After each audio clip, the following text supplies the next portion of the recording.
What's up guys, and welcome to a fascinating comparison between the brand new Oneplus 5T and the iPhone X. And what makes this so interesting? Whilst the iPhone X can be had for an eye-watering price of $1,000 US, the Oneplus 5T of the same capacity can be had for $480. Bear in mind, this is by no means my full review. My opinions of the Oneplus 5T will take a few more days to come out as I start to fully test the device and really get to know it. And don't forget to subscribe to the channel because we've got loads more Oneplus 5T coverage coming soon and a special giveaway in December. Let's get right into it. Probably the first observation you're going to have when you take the Oneplus 5T out the box is that it is larger in every dimension compared to the OnePlus 5. It is wider, taller, and heavier than that smartphone. But how does it compare to the 10? As you can probably tell, the 5T has a larger footprint than the iPhone X as well, in both directions. However, it manages to do this while still being slimmer and lighter. And a big part of this is due to the materials on offer. Whilst the iPhone X is covered front and back in glass, and then the sides all round in stainless steel, the OnePlus 5T is made of a much lighter anodized aluminium. The glass surrounding the iPhone X feels solid and premium, but it does attract a lot more fingerprints than the soft touch finish on the OnePlus 5T, which has more or less been copied and pasted from the OnePlus 5. And for most people that's going to be a good thing. Whilst the iPhone X has managed to get an IP67 water and dust resistance rating, the OnePlus 5T still is without certification. Now that's not to say every time a bit of water touches this phone it's going to stop working, because actually when the OnePlus 5 came out, similarly that had no certification either. But upon a lot of testing, most people found it to have a similar resistance to every phone carrying an IP67 rating.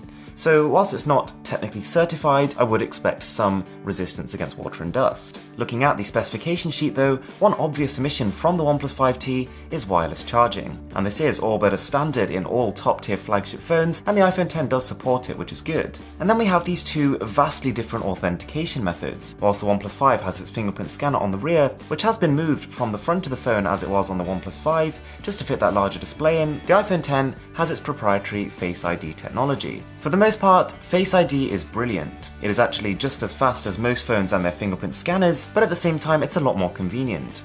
All you need to do is to lift your phone up towards your face, and most of the time, by the time it's halfway there, it'll already be unlocked. Even though traditionally face scanners are a little bit slower than fingerprint scanners, Face ID on the iPhone X can have you unlocked and on the home screen in 0.15 seconds. And that compares to the fingerprint scanner we saw on the OnePlus 5, which is the same one on the OnePlus 5T, to which you could expect around 0.17. As a bit of a disadvantage to the iPhone X though, whilst face scanning is almost definitely the future of authentication, it feels like a bit of a first-gen product here. In some harsh indoor lighting conditions, it'll constantly fail. And because the phone has no option for a fingerprint scanner, then you do have to manually enter a password. Whereas with a fingerprint scanner, you can be reassured that it's going to work in almost every condition. Interestingly, the 5T is the first time OnePlus has introduced a face scanner into their phones.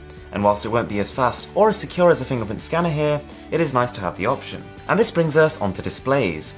Whereas the iPhone X has a 5.8-inch 1125 by 2436 display, the one on the OnePlus 5T is a 6-inch 1080 by 2160 panel. That makes the iPhone the far sharper display, and whilst both of these devices have AMOLED panels built into them, the iPhone X supports HDR10 and 3D Touch, neither of which the 5T has. The 5T has a pretty good 80.5% screen-to-body ratio on the front, but that compares to the iPhone X's 82.9, which sounds like a small difference, but it's instantly noticeable, and this puts the iPhone X in the Hall of Fame of the current top devices in terms of this statistic. And whilst the OnePlus 5T sports Gorilla Glass 5 covering the front of the phone, which is good, the iPhone X has yet again one-upped it. When Apple was building this phone, they worked directly with Corning, who is the manufacturer of this glass, to build what they dub as the most durable glass ever seen on a smartphone. So when you look at these display statistics side by side, it would be very easy to say, wait a sec, the OnePlus 5T has just been blitzed. But actually when you consider that this phone is less than half the price of the iPhone X,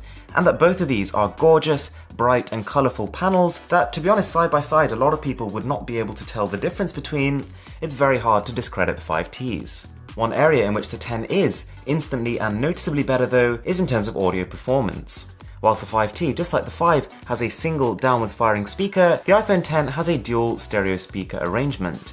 It uses the downwards firing speaker to handle a lot of the bass and an upwards firing earpiece to handle a lot of the treble. and when combined together you get a really immersive experience here. But then we flick over to battery, and this plays to the 5T's favour. Whilst the iPhone X is stuck with just over 2,700 mAh, the OnePlus 5T has 3,300. Now whilst the 5T is not likely to last as long as the 5 because it's got the same capacity battery but just a larger display, if OnePlus's past optimizations are anything to go by, it should still last a good 15 to 20% longer than the iPhone X. But I will be doing a detailed battery comparison, so make sure you stay tuned for that. Another thing worth mentioning though on the subject of battery is that whilst the OnePlus 5T within the box has the 20-watt dash charger built in, the iPhone X comes with Apple's 5-watt charger. So Apple doesn't bundle in, even with the $1,000 iPhone X, a fast charger, which means that on a day-to-day basis you'll be looking at about a 3-hour charge time on this device, whereas it'll be much shorter on the 5T. Let's talk about camera.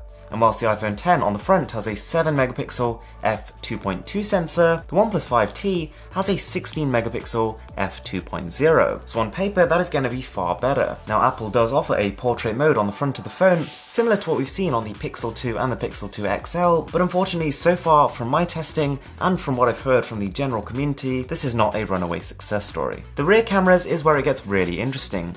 You might notice holding the 5T side by side with the 5 that OnePlus has significantly enlarged the camera bump. And the reason for this is that one of these sensors has been changed. Whilst the primary camera on the OnePlus 5T is exactly the same as that of the OnePlus 5, the secondary f2.6 telephoto lens on the 5 has been swapped out for an f1.7 fixed lens. So that leaves the 5T with a dual f1.7 setup, compared to the iPhone X's f1.8 and f2.4. And don't forget, lower is better when it comes to aperture. Not to mention, whilst the iPhone X has a dual 12-megapixel camera here, the resolution on the OnePlus 5T's cameras are 16 and 20 respectively. Unfortunately, I wish it was, but it is not as simple as just looking at megapixel count and aperture. There are so many elements that make up a good phone camera. But we will do a camera test of both these two phones side by side, and I will get back to you on which one is truly the winner.